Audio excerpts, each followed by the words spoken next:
everybody, welcome to the Buffering Book Paperback live stream. The stream where I go live and sign things, which is really exciting. I have to get through a ton of books today, so I'm going to start signing right off the bat. But if you haven't already ordered your signed copy of the Buffering Paperback, please do. Jump on it, get on it. Some of them might have Charles on them a little bit. He did happen to walk all over the books a second ago, so enjoy that extra treat.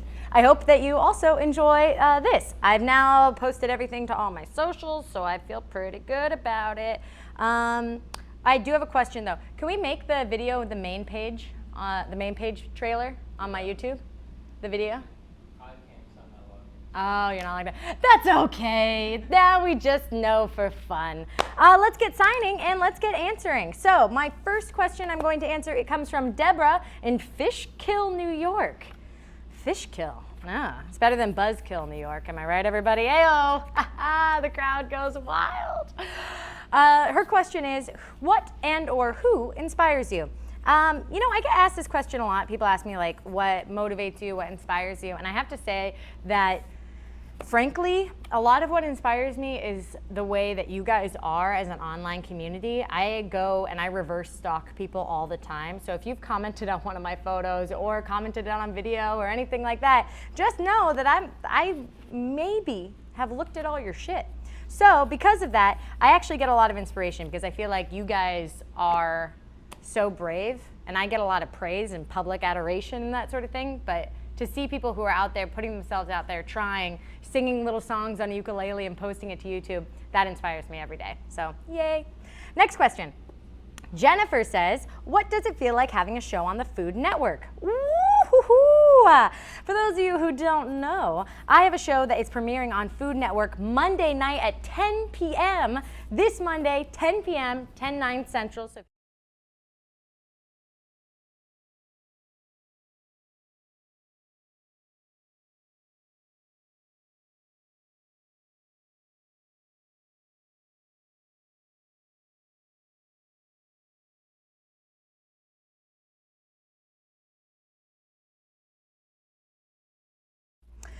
so what does it feel like? It feels exciting. Oh, this is a book that got Charlesified. Can you guys see that? See, he's a little smudge right there. So if you see a little smudge, that means Charles jumped on the book as I was signing it in true kitty cat fashion. But now he's just sitting over there judging me. Hey, buddy, having a good time? I'm gonna take a picture and post this online later so you guys can see what the view is like from where I'm sitting. I'll put it on my Snapchat right now. Here's my view. Hey, everybody, and then there's this young man. I'll post it on my Snapchat after the stream. Don't go anywhere. Okay, boom. Next question. This comes from Hannah in Dresden. Hannah, I met you at VidCon where I gave you a self-made CD. Have you had the chance to listen to it? Either way, thank you for everything that you do. Love, another fellow Hannah. I really love it when you guys give me CDs.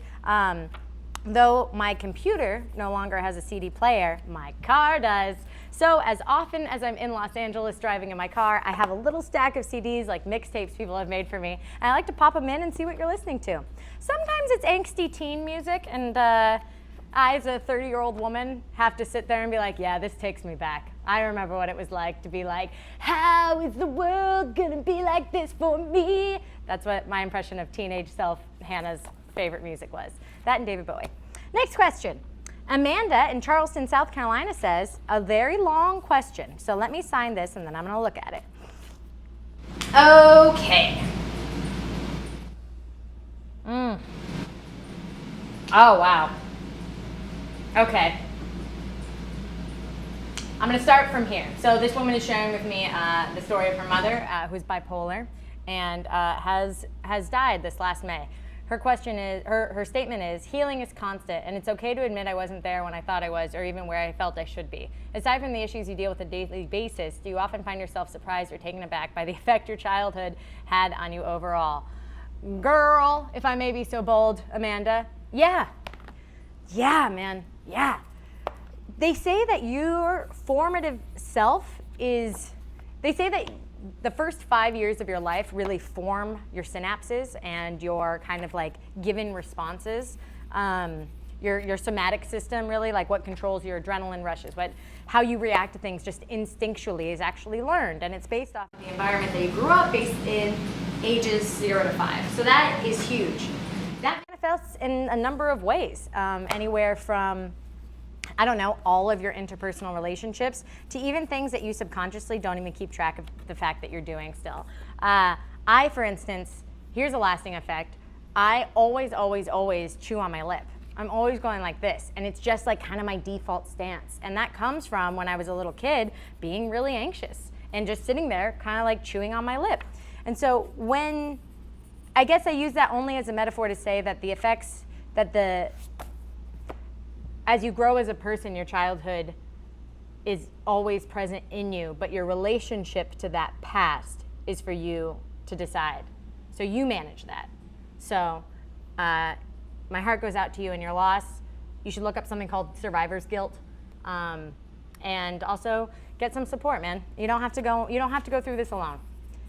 And especially now that you've got your copy of the Buffering Book Paperback Edition, signed by yours truly, question answered by Hannah Hart in front of you. For those of you who want to get your signed copy, go ahead and head over to bufferingbook.com or hannahhartbook.com and buy your signed paperback today. If you buy a copy of the signed paperback, you are, ooh, I get to announce this, automatically entered the chance to win one of the influencer boxes. So I made a bunch of boxes to send to all my friends when Buffering first came out. It came with this really, really cool coffee mug and this really cool pen, and I was just really, really proud of the box.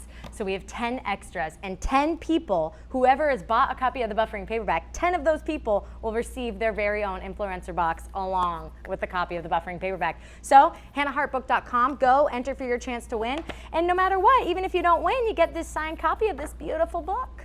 Don't you love the cover? Please leave a comment in the comments below about how much you love the cover, because I really, really love it. Oh, I love it so much. Okay, here we go.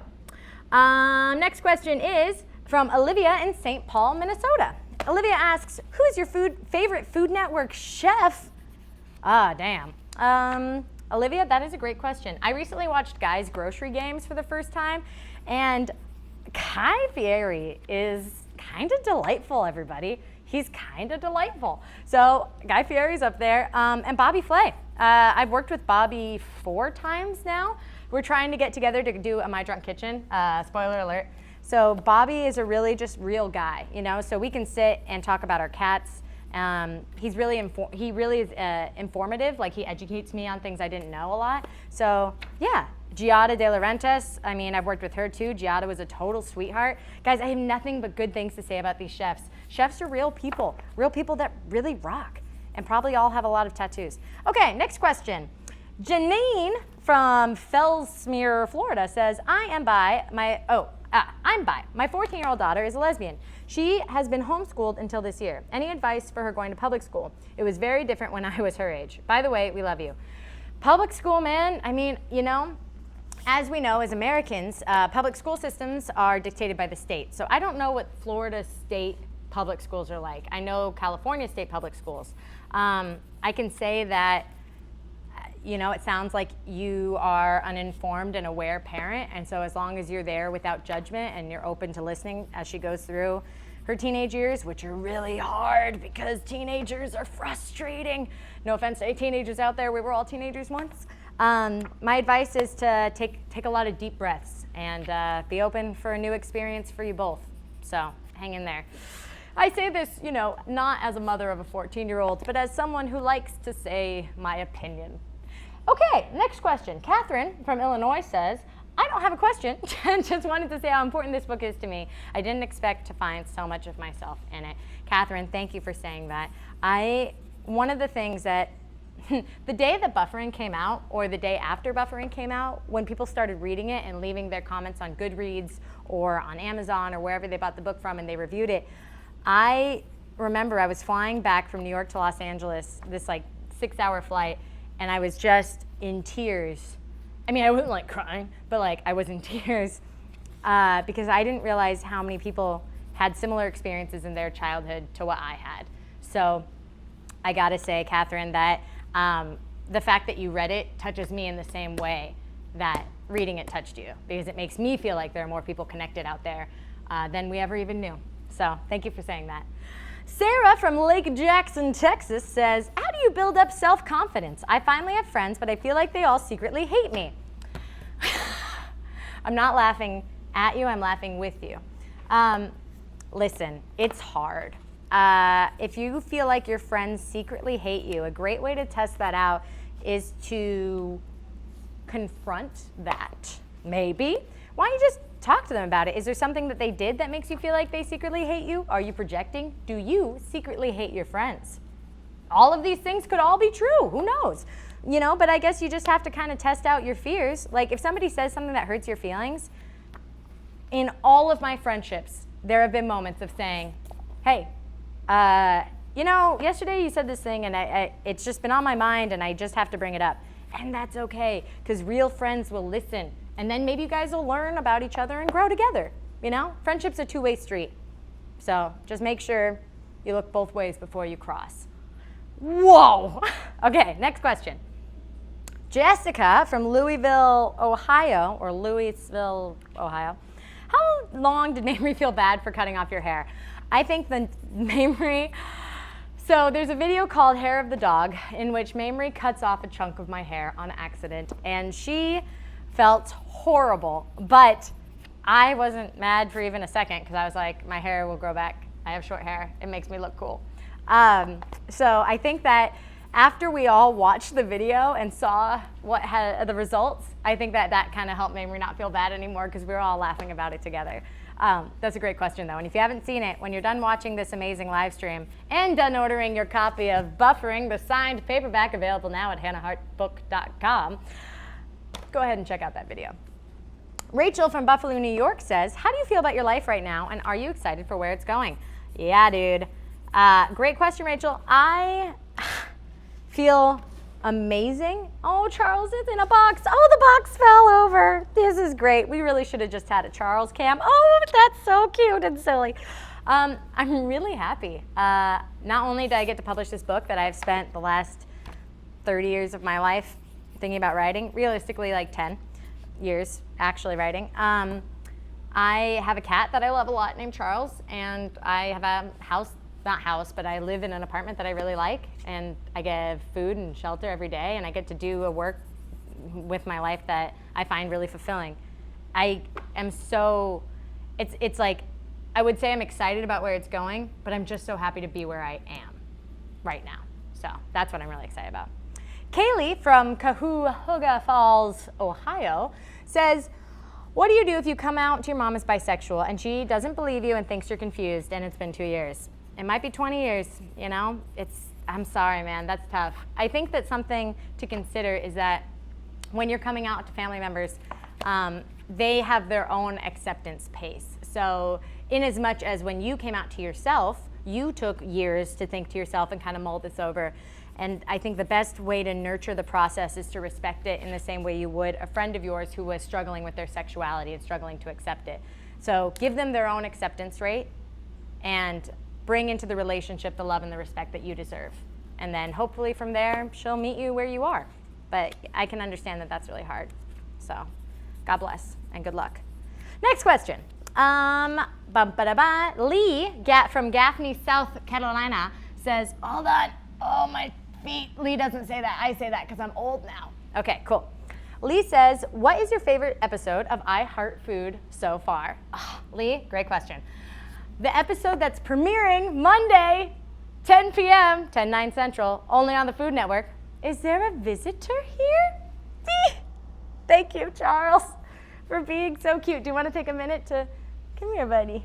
Look at this. Hi. Yeah, what's up, bud? How's it going? Are you a happy boy? Do you guys want to see Charles's favorite place in the whole world? It might mess. Oh, there you go. Oh, thank you. Oh, sorry. Okay, here he is. Okay, hey. Oh, well, it's the table, turns out. So to answer your question, the episode that's premiering, hi, honey, is Santa Fe. Can I say that? I go to Santa Fe. Check that one out. They're all my favorite in unique ways because each episode's a little bit different from the last one. But yeah, I would love to know which ones your guys' favorites are, but we'll find out. Only on the Food Network, Mondays at 10, 9 Central.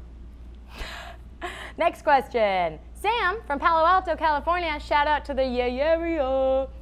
says, how do you feel about LGBT plus relationships represented in modern TV and film? Do you currently watch any TV shows with LGBT plus representation? As a member of the GLAAD board of directors, I have to say that it is our mission to accelerate acceptance in media, meaning that we have to diversify our storytelling across all boards, not just in the LGBTQIA spectrum, but really to broaden its reach in terms of racial storytelling, socioeconomic background. There's many, many things we can do to increase diversity in media today. Do I currently watch any shows with LGBT representation? No, not really. Are you my best friend? Yes, you are. Look at that happy tail. Come here. I mean, maybe I don't see you. Charles really likes to ninja cat all the time. He is always ninja catting. Oh my God, Charles. It's really funny because he'll be doing it when I didn't even realize he was starting to do it, and I'll just look and he'll be like, and I'm like, I look away and then he's like, and I'm like, dude, I 100% know you're right there. But yeah, so I am working on a movie right now with Lionsgate that's actually a lesbian rom-com. So I am hoping that it is something that brings everyone just a little bit of joy, man. You know, just a little bit of joy. There's so much going on in the world today that I don't think it hurts to have stories with happy endings. No spoilers. Here we go. I can't ask this question until the end. Okay, next. AJ from Dracut, Massachusetts says, how do you handle homophobic family members? You know, I can't say that I have the best policy. That's a work in progress for me. I don't really know how I handle that yet. Is my mic okay? Oh yeah, good, sorry. That's tough, guys. I think it really depends on you and your circumstance and your relationship with your family. I would talk to family members who are accepting and maybe strategize together. I really wish I could give you some perfect formula for handling that, but I just think it's like a fingerprint. It's so unique to you and your experience. But best wishes and good luck. And please enjoy your copy of Buffering Paperback. Okay, next. Jennifer from Excelsior Springs, Missouri says, any plans to write more books in the future? I would love to write more books in the future. Right now, I kind of am really invested in like the media side of my life, multimedia storytelling, you know, like working on the show with Food Network has been an incredible experience. And also doing the Lionsgate film has been an incredible experience. Charles stole your seat. Oh my God. Sorry, guys. I need to just figure out a drone that is synced to him that can just record him at all times, because you don't want to miss a minute. Anyway, yeah, so just in the same way that when I was finishing writing Buffering, I was really invested in focusing on this. Right now, I'm not really working on another book, but I do know that writing is something that doesn't just leave you. It's not something that's going to go away. I will always want to write, and I can't wait to write more in the future. So another way to answer that question would be the word yes. Next question. Kelly from Bangor, Maine says, which episode of My Drunk Kitchen was your favorite? We have been your friends since episode 1. Buddy, oh shit, man. Oh, awesome. Ice Cream Someday will always hold a very special place in my heart, and I always say that. Recently, I've made a bunch of kitchens that I love. Souffle Girl Hey is a huge, huge fave. I also like the croissant one that I just recently did. Croissant was great, man. Croissants are fucking hard to do. So I've really kind of fallen back in love with My Drunk Kitchen lately. So watch the newest ones and pick your fave and let me know in the comments below. Next question. Brianna from Grimsby, Ontario says, how do you handle the transition from YouTube to television, and will your heart always belong to YouTube? I like to say dance with the one that brought you, which in my sense is no matter who you meet at the ball or prom and how much fun you end up having, dance with the one that brought you. So I will always dance with YouTube because YouTube was kind enough to invite me here. So yes, and it'll always be a place in my heart for YouTube. Yay. Next question. Casey from Crestview, Florida says, what is one fear you want to overcome in the future? Ooh, there's so many to pick from. I have a lot of like mortality anxiety. I would really like to be able to be asleep at night and not just wake up thinking about death and oblivion. So that would be good. I got to work on that one. Another one would be my fear of, I'm not really afraid of failing because I failed so many times. Yeah, but pretty much that. So I'd love to just kind of make peace with that and like not wake up in like a fit of panic sometimes. That would be really good. My therapist and sister say that the best way to do that is to just kind of reduce your panic level all around, which is inside my body. So how am I supposed to find that? We'll find out this week on Therapy. Kimberly from Sunland, California. Charles has actually really helped, to be honest. We sleep together at night, and he cuddles in my arms, and it's brought me a lot of peace. I'm really like he's like technically my emotional support animal, but like for real, he's my emotional support animal. It's the best. So get a bird. Anyway, Kimberly from Sunland, California says, will you bring back some of your older merch? I really want a snapback with the pause play button. Kimberly, do me a favor. If you got Twitter, tweet that at me and at DFTBA because we do merch together right now so I don't forget. Really appreciate it. Tweet it. Okay? Okay, that's a great idea. Thank you for saying so. Next question is a long one. Sarah from Montreal, Quebec says, talking about French fusion. Oh, I have done a quick, this person's asking about a poutine. I have done two things in French. My Drunk Kitchen French toast, I think you'll really enjoy because I am French when I make my toast. And also I've done a poutine episode. The Irish Canadian French toast. I'll have to look that up. Thank you for your suggestion, Sarah from Montreal, Quebec. Be well to you as, oh my God. Look at this. He's just, all he wants is love, you know? And really, you're using the iPad. Thank you. Thank you. Oh my God, Charles, you're killing me right now. Where's your banana? Look at your banana. Charles, look. Looky. What's up with that? What's up with that, bro? Oh my God, banana. Oh, well, there goes our set design. Okay, next question from Tabitha from Fort Worth, Texas says, what is your favorite episode of My Drunk Kitchen? Ooh, I already answered that. So we're gonna skip it. Tabitha, I appreciate your question though, but I did talk about that. All of them. English, Grottos, Virginia says, in your book you talk about religion. Do you still practice Christianity now?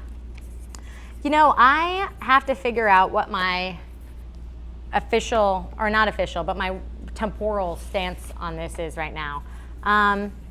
You know, I love Jesus, and I think he's a pretty good dude. I think that a lot of the ways we practice organized religion today is problematic, and a lot of interpretations of, you know, the canon as the Bible became deserve some looking at.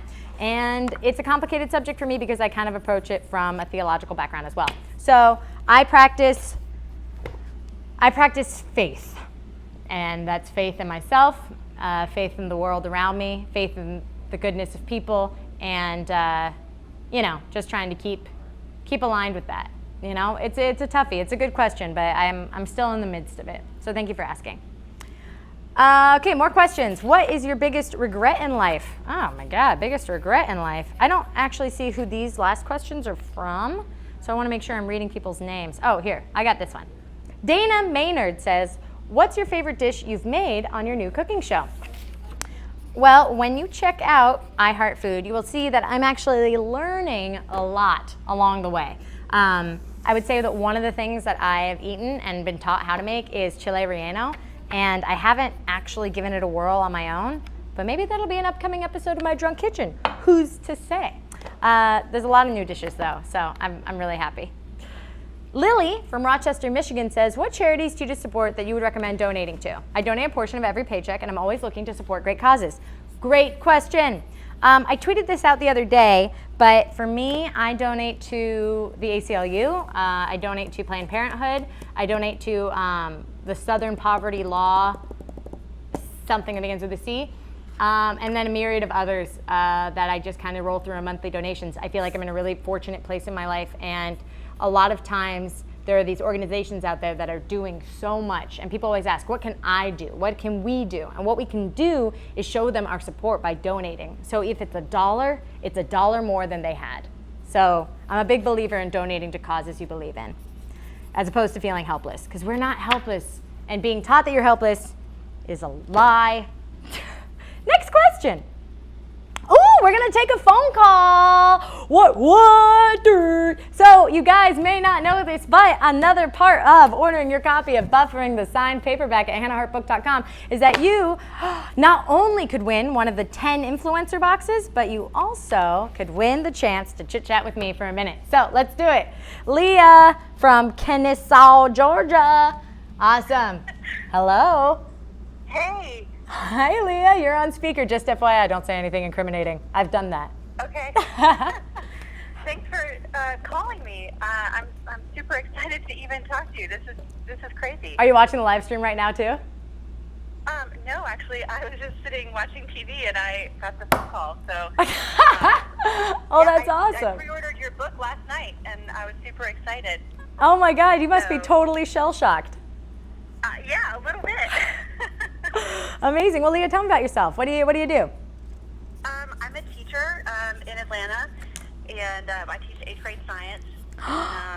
Oh my God. Yeah, I've watched you since you started doing your My Drunk Kitchen show, and yeah, I've followed you for a long time. So I always love everything that you're doing. So. Oh, thank you, Leah. That's amazing. I first of all, I really am so glad to hear that you're a teacher of science. 8th grade was one of the most important years of my life, and the teachers in my life are truly what, in so many ways, made me the person I am today. So I know we don't appreciate our teachers enough, and I want you to know that like teachers are my heroes.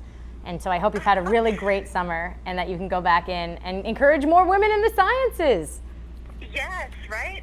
That's what I'm all about as well. I do robotics, and we're always trying to recruit some of the girls to do more robotics and do more STEM fields and stuff like that. Yes, so, more STEM fields. You do robotics. That is so dope. Fun. That is so cool. Oh, man. Well, I know that this has been kind of like a crazy whirlwind, but thank you so much for buying your copy of the Buffering Paperback, and I hope to be in Atlanta again sometime soon. And yeah, definitely. It's been a total pleasure to talk to you, and I hope you have a great school year. Yeah, thank you so much. Good luck, and I'm super excited about your show coming on Food Network. I've got it on my calendar. So. Yes, Monday. It's coming out Monday night. I'll be live tweeting about it too. I'm sure you're excited. It's surreal, dude. I have to tell you, it's honestly as surreal as it is to you that we're talking on the phone. It is so surreal to me that I'm going to have a TV show on Food Network. So anyway, much love to you. Thank you. I'm so excited for you. Yeah. Have a great day. Thanks. Yeah, you too. Have a good one. Okay. Bye. Wow. Ooh. Oh my God, that was so perfect. Wow, a teacher. I love teachers. That was really great. That makes me really, really happy. That was awesome. Okay, we've done all the books on the table. So I'm going to actually start taking these books. Is this the last of them? This is the last of them? Oh, we have so many books we've signed. I signed for an hour before this live stream started also. Okay, next question. Refresh iPad. Got it. Zane from Hopkins, Minnesota says, how do you get along when your mental illness is making you feel like there's no point to anything? Now, I assume when you say get along, you mean like keep going at all.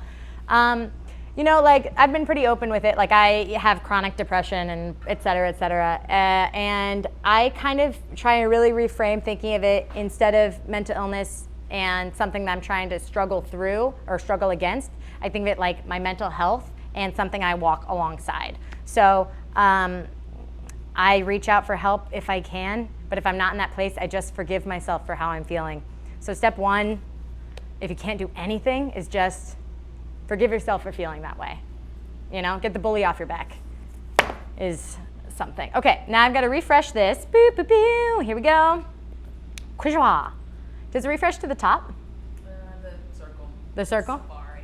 Oh, the circle. How interesting. Safari. Okay, here we go. And there, next question. We have Lillian from East Windsor, New Jersey says, why did you get your cat Charles? What was the hardest thing about writing your book? So Lillian, I'm gonna answer your first question because it's like one question per book, you know what I mean? But I love that you really slid that second one in there. So why did I get Charles? I've always wanted a cat. I love cats. I grew up with a lot of cats around. I had a kitten and she was never neutered or spayed, and so she got pregnant all the time. for about 11 years. And we had a lot of animals in our house because of that. I love kittens though, and I love cats so much. And I don't care if it's because I've got like the cat parasite in my brain that makes me love them, because like, fine by me. Toxoplasmosis, give me all of it. But I've always wanted a cat, and I'm kind of in a point in my life where it's time to start building my family. And thus, Charles. Charles! You guys want to watch something creepy? Charles, come.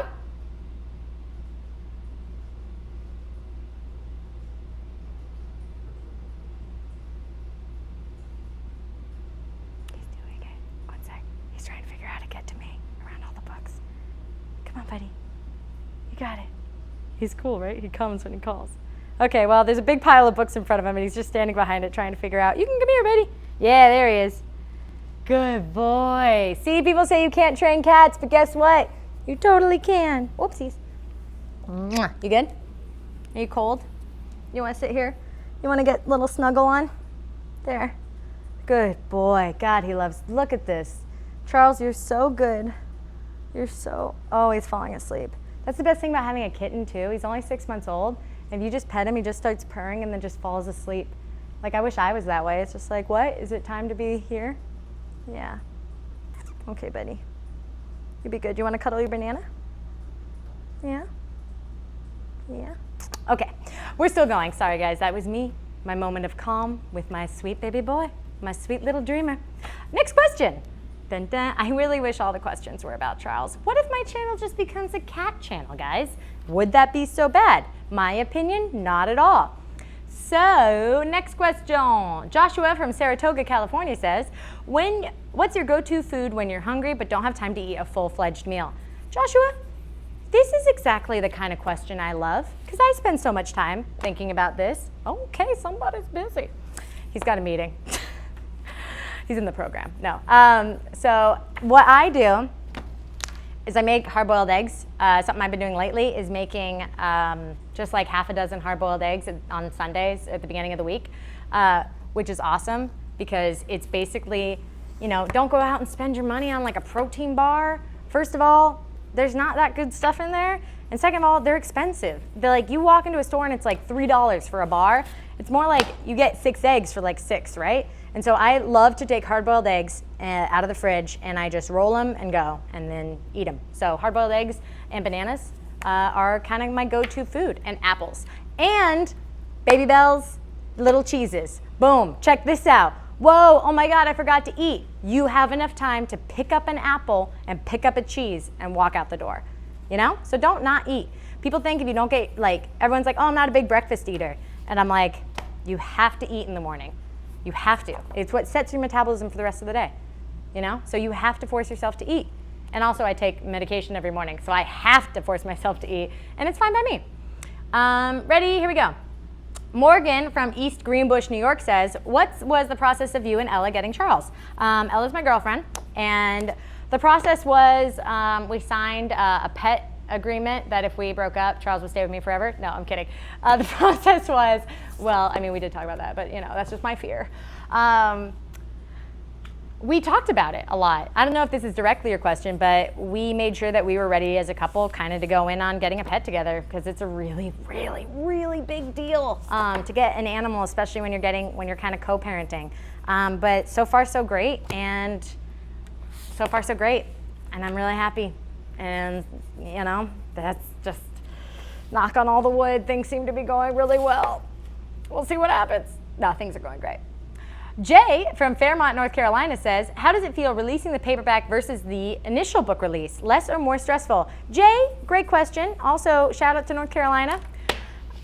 Releasing this paperback feels incredible to me because I worked hand in hand with the designer, Todd over at Meat and Potatoes, and he and I designed every aspect of this cover together. Like literally, I went inside his computer and I was like, no, I want the circles like this big. So in that way, even though we worked together on the hardcover book as well, this really holds a special place in my heart because I want people who have no idea who I am or what I do or what my face looks like to be able to buy this book and just let the story connect to them in whatever way they can. So if you have friends who don't know anything about YouTube or Food Network or celebrities and don't care about that, grab them a copy of this because there might be something in here that speaks to them on a way that they didn't expect. That's what I have to say about that. Whoa, guys, we only have 2 stacks left. After this, it'll just be a Q&A. Next question from Stephanie in Ashland, Tennessee. No question, just want to thank you for being you. Thank you for being you. Next question. Blake from Ipswich, United Kingdom. Sorry about that, Blake. I apologize and am humiliated. Say, what's your favorite meal for dinner? My favorite meal for dinner is a meal at home, relaxing, watching my cat from hell. Guys, everything comes back to the cat, man. No, what's my favorite meal for dinner? I really like pasta. I've been on a really big pasta kick. I can actually cook pasta now pretty well, and I'm pretty proud of that. And I like steak. Yeah, I haven't really eaten a lot of beef in my life, but I've started eating a little bit more beef. Though I will be completely honest, I like to get bison instead of beef, because man, bison is good. Charles just touched something and now the computer's broken over here. So I'm just gonna scoot this way. Oh, baby boy. So yeah, I really like making steak, but bison meat is like kind of way better. So if you haven't given bison meat a shot, go ahead and try it out. I am a huge fan. Plus, it's super sustainable, and bison can only eat like what their natural environment is. So go up and look up the sustainability research for bison, and let's give cows a break. They're so beautiful, guys. They're beautiful eyeballs and they're beautiful eyelashes. Thank you. I mean, it looks like they're wearing falsies, but they're not. They're just cows, man. Oh, my knees. Okay, here we go. Last stack. Yay! Okay, good. Now, because we're on our last stack, I can also put Charles in his baby blanket. Yeah, this is what I'm like now. This is my entire life. Hey, buddy, come here. Hi. Come here. Oh, yeah. Hi, honey. He likes to get wrapped up. Here you go. There you go. Safe little baby man. He loves it. Yeah. Hi. Yeah. Oh my God, you guys. I am so sorry I'm like this, but I really just am, you know? Like, this is it. This is it for the rest of my life. Just hanging out, having a cute, cute kitty, being a lover of cats. You're safe. Nobody can see you, dude. Yeah. Am I codependent with my cat? Who's to say? Is that such a big deal these days? I don't know. We'll find out. Okay, next question is, what was the moment that you knew YouTube was perfect for you? From Anna in Phoenix, Arizona. Anna, that's a really interesting question. I got my career on YouTube started actually quite by accident. It was I made a video as a joke for a friend back in March of 2011, and that video went quote unquote viral, whatever viral meant in March of 2011. So I think I knew that I really wanted to stay pursuing this kind of like online digital career because of the community that we built around it. The people that liked my sense of humor or shared my sense of humor and shared the same kind of interests as I did. I kind of feel like really connected to a lot more people than I was before. And so that's, I guess, when I knew that it was right for me. Guys, I signed all the books. So that's awesome. Oh, we have another phone call. Yay! Okay. Oh, it says we have a phone call. Great. Perfect. I'm ready. Hello? Just kidding. Let's do this. Hello? Hi. Hi. This is Hannah. Hey, Hannah. I'm so glad I get to talk to you. Yeah, that's awesome. I assume this is Pam from Northport, Alabama? It is, yep. Oh my gosh. Hi, Pam. You know, Alabama is one of the few states I have never been to. Yeah, we've got a lot here. You should one day come and visit. There's some great restaurants in Birmingham, so. Oh, great. Good to know. Good to know. Pam, Yeah. what are you up to right now? I am leaving work on the way to pick up my dog from his from day camp. From his little doggy daycare? For doggy daycare. He is a spoiled pup. Yeah. Oh man, so I take it you were not expecting this phone call to happen right now. No, I didn't actually think I would be somebody who would get that call. That's never really my luck. So I'm sort of impressed, yeah. Yay! Well, that makes me really happy. What do you do? What do you do for work? I'm an accountant. You're an accountant? Don't say it like that. Say, I'm an accountant. I can crunch those I'm an numbers. accountant, Yeah. Yeah. I'm an accountant. Yeah. I understand your taxes better than you do, Hannah, and I say, yes, you do. I wish I could say that, but no, I don't. I don't actually do taxes. Oh, what do you do with your I account? have to hire my own accountant to do my taxes. Oh, so you're like a bookkeeper kind of thing? Yeah, kind of. I was an auditor, so the person comes to make sure that you're not actually, cheating on your books. Oh, good, good, good. No, I do not cheat on my books, but I signed them here at this live stream. I know. I'm so excited to get a copy. I know. I'm so excited to send it to you. And you mentioned you're on your way to pick up your dog? Yep. Awesome. What kind of doggy is it? He is a Heinz 57, so a little bit of everything. Oh. 18-pound mutt. An 18-pound mutt. Aren't we all? I'm not 18 pounds. I mean, come on. But awesome. Well, do you have any questions for me or anything like that? Otherwise, I'll let you go. Yeah, well, I was just wondering if you had a favorite moment from filming that you could actually tell us about, or if we were going to have to, wait and see it for ourselves. Oh, awesome. You're talking about on Food Network? Yeah, on Food Network. Yeah. I have so many favorite moments from filming. So here's a fun little spoiler about the show I'm going to tell you right now. At the end of every episode, we do like a little bit of a blooper reel. And it is my favorite part of the episodes. It's like while the credits roll, we always just have these little moments that are just like, da-da-da-da-da-da. Oh my God, Yeah, those are my favorite to watch. So Yay. I'm excited to see that then. Oh, good. Well, awesome. Well, I hope that you enjoy the show Monday night, 10 p.m. Here we go. I am so excited. My husband and I have our DVR set, and we hope everyone else enjoys it too. Oh, thank you so much for saying that, Pam. I hope that you have a great day and drive safe. You too. Bye. Bye. Please refresh the question. I'll refresh the questions. Also, did we get a Charles cam? My prayers have been answered. Okay, guys, we've got about 20 minutes left of pure Q&A, staring at Charles' goodness, and I could not be happier. You guys have run a tight ship. Oh, here's your phone back. Okay, cool. And do you mind, every time I refresh it, it's got the same question at the top. So could you, do I have to scroll down? Meanwhile, look at this Charles cam. He loves his banana to cuddle with. Now he's holding a banana. Look at these dynamic colors.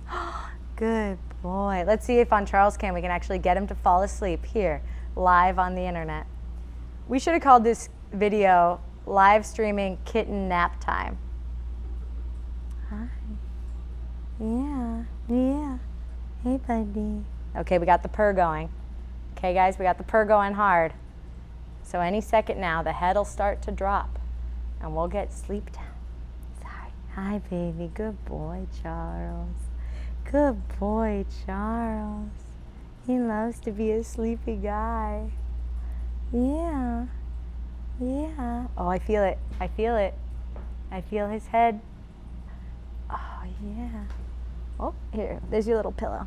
Okay, Charles, you're going to fall asleep while I answer questions, okay? I'll put my arm right here. So, and here we go. Jackie from Metairie, Louisiana, says, any chance of a No Filter Show reunion? Oh, I'm looking at Charles's cam. Guys, I would love nothing more than a No Filter Show reunion as soon as we can make it happen, man. It's hard, we all got really busy schedules. Right now is like a super exciting time going on, but I know Grace and Mamrie, they're just incredible live performers, and I know that we've been trying to figure out when and where we can do another No Filter Show. So the answer is fingers crossed. Braden from Eugene, Oregon. Hey, Eugene, Oregon, says, aside from your family and close friends, is there one person that sticks out that has greatly influenced your life? Yeah, a lot of people, but one of them was my teacher, my yearbook teacher in high school, my English and my yearbook advisor. So Mr. Morgan is his name, and he was a really important factor in my life. Also my 8th grade teacher, Liz Laundrie, was also a really big, important factor in my life. Really my teachers, man. They really, I think what really stands out in my mind about those two in particular is that they spoke to me like I was an adult, which is all I ever wanted adults to do. And I was able to talk to them about stuff I felt like my peers couldn't yet understand, if that makes any sense. So my teachers, in a big, big way. Emily from Soro, Denmark. I wonder if it's pronounced like that. The O has a slash in it, and I don't know if it's pronounced like Soro or not. Charles, you want to read this? Says, on a scale from 1 to 10, how much did you love Grace and Mamrie's My Drug Kitchen? 25, very specifically, is my answer. I had no idea that was coming. I got a text from Mamrie that said, check your sub box, but at the same time I looked at my phone, I also saw a tweet from Grace that was the part 1 of their My Drunk Kitchen. I mean, I'm glad to know that they think I'm as I could ever be as funny as they are. And I don't know, I guess it was really cool. I feel like Grace and Mamrie have been just as excited and proud of this show as I have, and that support means everything. So I feel really good about it, which is great. Okay, Jerry from Federal Way, Washington says, what goes into the perfect taco? Love and tenderness, basically. That and the right amount of seasoning and fresh cilantro if you like cilantro, but if you don't, chop some onions. You know, put a little fresh crunch into your taco, guys. It's not just about the cheese, even though the cheese is a huge, huge factor, but it's about like the freshness of the veggies that get in there as well. A lot of food is diversity in texture. Talk to me about some mouth feel. Yes, let's do it. Okay, Amy from Indianapolis, Indiana, checking in on Charles' nap cam over here. He's not asleep yet, but the less attention we pay to him. Oh, there. Yeah, buddy. Nap cam. You got it. Yeah. Hey, dude. Are you a happy dude? You make me happy, dude. Oh my God. Good job, bud. He loves to sleep. He loves to sleep. The guy who's our camera operator on this live shoot says he's a dog person, but my personal goal is that after today, he's an omni lover. Cats and dogs. Okay, Charles, do we do it? Do we do it?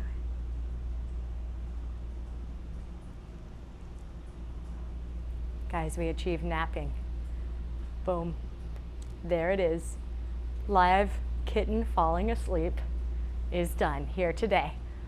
If you guys want to show your support for Live Kitten Falls Asleep, go ahead and get a copy of your signed paperback from hannahhartbook.com. Okay?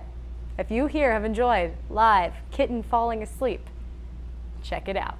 I'm going to title all my videos Live Kitten Falls Asleep. Okay, let's keep going because your questions really are important to me. Oh my God. Okay, ready? Here we go. Amy from Indianapolis, Indiana says, I've already read your book and found it very relatable. Thank you, Amy. Did you ask permission from your family before publishing? My sister read a lot of it before publishing, and then I went through and, I mean, I guess the answer to your question is no. But I tried to be as respectful and understanding of every perspective of every person that is a character in the book. And there was a review from the New York Times that made me feel really, really good, or was it Publishers Weekly? One of them said, everyone is written with compassion. And the fact that the reviewer could pick up on that made me feel like I had done my job, you know? Because my story is only my story from my perspective. And I just tried my best to understand it, to understand everyone at play from a compassionate perspective. So that's the answer to your question. Okay, 10 minutes left. Oh, you guys, I've enjoyed this so much. Oh, Live Kitten Falls Asleep is the best show on the internet. Let's just see what happened. Oh, the guy's still snoozing hard with his little banana. Oh my God. I'm gonna kiss that baby so much as soon as we're done. Okay. Oh, do you want to read a little of the afterword? Yeah, I should. Okay, I'm going to speed answer 5 questions and then read a little bit from the afterword. And then we have a special question at the very end. So I'm going to 5 questions, hand you this, read the afterword. Great.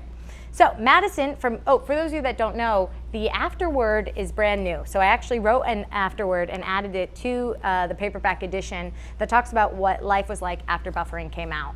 I met so many people on tour who related to the stuff I wrote about in Buffering, and it was a very emotional experience for me. So that's brand new, afterward, only in the paperback. Be sure to get yours, hannahhartbook.com. Thank you. Okay, Madison from Garland, Texas says, how do you feel your YouTube fame has positively affected your life? Madison, everything in my life is because of the support of my community online. So I feel like it has had nothing but positive effects on my life. This career has had nothing but positive effects on my life, and I hope to live to be worthy of it. Alexandra from London, UK says, can you tell us some of your favorite poems? I'd love to hear more. I personally love Mary Oliver and David White. Love you tons. Alexandra, I also love Mary Oliver. She is my favorite poet. It's my first favorite poem ever was Nothing Gold Can Stay, Robert Frost. Nature's first green is gold, her heart is two to hold, her early leaves a flower, but only so an hour. So leaf goes down to leaf, and Eden sank to grief. As dawn goes down to day, nothing gold can stay. I think that's how it goes. That was my first favorite poem. My current favorite poems are just works by Mary Oliver. I love the way she writes about nature and life and everything. I love her work. Check it out. If you're not familiar with Mary Oliver, start with The Journey and then buy a book of her poems and read them all. There you go. Next, that was 2. Here we go. Sorry, I forgot I was going to do this fast. So let's keep going. Stephanie from Niagara Falls, Ontario says, you said that writing buffering was a big leap out of your comfort zone. What other leaps out of your creative comfort zone are you hoping to take on in the future? For me, writing actually is something I'm really comfortable doing. So for me, writing was well within the realm of my comfort zone. Hoping to do justice to the story, I think that was a big leap. What other leaps am I hoping to take in the future? Honestly, right now I'm leaping into television. Food Network, man, Monday, 10 p.m. This Monday is my leap into the future. 10/9 Central. If you live on Central Time, it's 9 p.m. So that's what's happening right now. Kira from Harleysville, Pennsylvania says, not a question, but can you tell Steven that Kira loves him? He's watching now. Oh my God, Steven, Kira loves you. And the last question is, I'm trying to figure out one that will be great. So Grace from Portland, Michigan says, were you just born awesome? And I would say no, but thank you for feeling that way. We were all born equally awesome. Nicole from Howell, New Jersey says, any advice on taking the first steps to getting mental help during college? Yes. The advice is start taking those first steps, because no matter what, you have to start.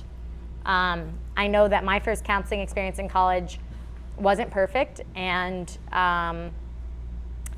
it wasn't what I wouldn't say that it was exactly what I needed it to be, but it did get me in the habit of trying. And if that's the habit college is going to bring you, trying to find a therapist, trying to get help, asking for help, then it doesn't really matter how the therapy turns out, because you're building into yourself the habit of trying. Because every time you move, you're going to have to look for a new therapist. Or if your therapist and you discontinue a relationship, you have to find somebody new. So get in the habit of trying. That is my advice for that. So last but not least, I'm going to read a little bit from the afterword, and then I'm going to do our last question, and then we're going to call it a day, guys. You know, we're clearly very busy. Charles Cam over here, let's see how busy we are. We have just completely descended into snooze town. Oh, wow. Yeah, that's it for you. You're done. Oh, okay. Sometimes Charles falls so hard asleep, I can literally pick him up and put him down, and he'll just be asleep the whole time. I can lift his little paw and he'll flop it down. You're good, buddy. Okay, here we go, afterward. Oh, God. Sorry, I just flipped open to a chapter. You know, I haven't read Buffering since it came out. I started to the other day, and I was like, this book is heavy. So, it's a little fun fact about me.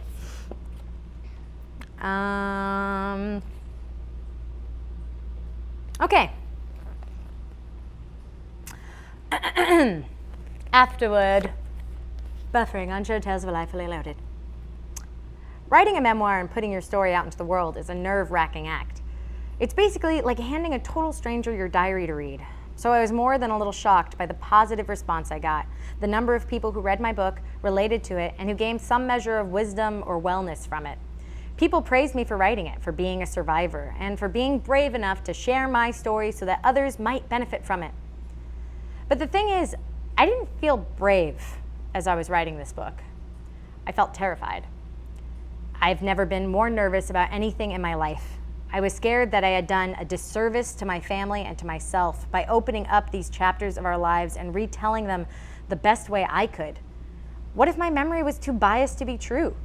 What if I had just somehow made everything up? What if I'm a butterfly it's just dreaming it's a human? Blessedly, none of that was true, except for the butterfly bit. TBD, guys, we don't know.